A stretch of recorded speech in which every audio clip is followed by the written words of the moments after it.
Joel entered his practice room, right foot first, each step deliberate, creating a sacred space by the care he gave to it.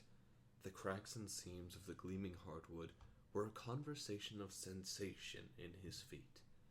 With two hands, he grasped the zafu from the shelf and placed it carefully on the ground. The texture of the shifting buckwheat hulls inside the large cushion brought his hands to life. Before sitting, he picked up the small piece of paper on top of the zafu and set it to the side. Slowly sitting on the cushion, he began to settle. Moving arms and legs until it felt right, he began to settle in, noticing breath and body. He picked up the paper and read. They use sticks and yells and other tricks, those fakes. Iku reaches high, low, like sunlight. Iku. Joel's yoga teacher, Anna, was convinced the solution lay within Joel himself. He had tried running, fasting, yoga, and every combination of them to keep out the blinding lights.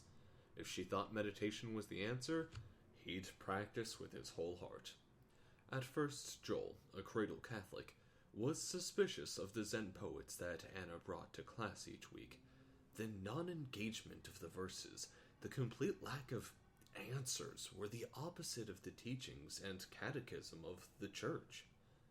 Anna patiently asked each week, "Have you found your answer?" Each week he had said no. Anna asked, "Where is your answer?" He said, "I don't know." Then they would begin the yoga practice.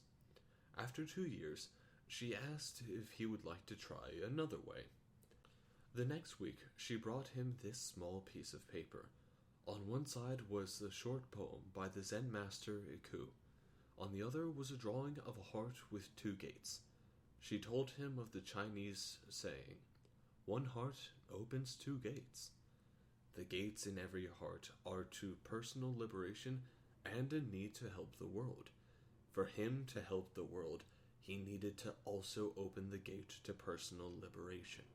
She was convinced his curse was a gift that he had to learn to open on his own. This practice, daily sitting with the poem, helped him to walk daily with the lights that kept assaulting his eyes. If nothing else, he was much more patient. With a conscious effort, he brought his mind back to the present, to sitting, rereading the poem, then setting it aside. He sat,